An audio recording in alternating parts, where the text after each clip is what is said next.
ಸ್ವಾಗತ ಸ್ನೇಹಿತರೆ. ನಿಮ್ಮ ಹೊಟ್ಟೆಯಲ್ಲಿ, ನಿಮ್ಮ ಮೈಯಲ್ಲಿ ಗುಡ್ ಬ್ಯಾಕ್ಟೀರಿಯಾ ಹೇಗೆ ಬೆಳೆಸಬೇಕು, ಹೇಗೆ ಜಾಸ್ತಿ ಮಾಡಿಸ್ಬೇಕು, ಅದರ ಕೌಂಟ್ ಜಾಸ್ತಿ ಹೇಗೆ ಮಾಡಬೇಕು ಅನ್ನೋ ಒಂದು ಸಣ್ಣ ಪ್ರಯೋಗ ಮಾಡಿ. ಒಂದು ಬಾಟಲ್ ನೀರು ತಗೊಳ್ಳಿ.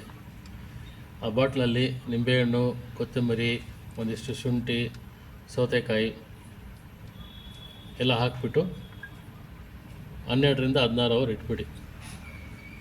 ಆಮೇಲೆ ಕುಡಿಯೋಕ್ಕೆ ಸ್ಟಾರ್ಟ್ ಮಾಡಿ. ಇದರಲ್ಲಿ ಗುಡ್ ಬ್ಯಾಕ್ಟೀರಿಯಾ ಉತ್ಪನ್ನ ಆಗಿರ್ತದೆ 12 ಅವರ್ 16 ಅವರ್ ಆದಮೇಲೆ. ಆ ಬ್ಯಾಕ್ಟೀರಿಯಾ ನಿಮ್ಮ ಹೊಟ್ಟೆಗೆ ತುಂಬ ಒಳ್ಳೆಯದು, ನಿಮ್ಮ ಗಟ್ ಹೆಲ್ತಿಗೆ ಒಳ್ಳೆಯದು. ಅದ್ರ ಜೊತೆಗೆ ನೀವು ಪ್ರೋಬಯೋಟಿಕ್ ಫುಡ್ನ ಜಾಸ್ತಿ ಸ್ಟಾರ್ಟ್ ಮಾಡಿ, ಫರ್ಮೆಂಟೆಡ್ ಊಟನ ಜಾಸ್ತಿ ಮಾಡಿ, ಅದು ಗುಡ್ ಬ್ಯಾಕ್ಟೀರಿಯಾನ ಇದು ಮಾಡುತ್ತೆ. ಮತ್ತು ಈ ಅಗಸೆ ಬೀಜ ಮತ್ತು ಕಾಮಕಸ್ತೂರಿ ಬೀಜ ಜಾಸ್ತಿ ಉಪಯೋಗಿಸಿ, ಅದು ತುಂಬ ಒಳ್ಳೆಯದು ನಿಮ್ಮ ಹೆಲ್ತಿಗೆ.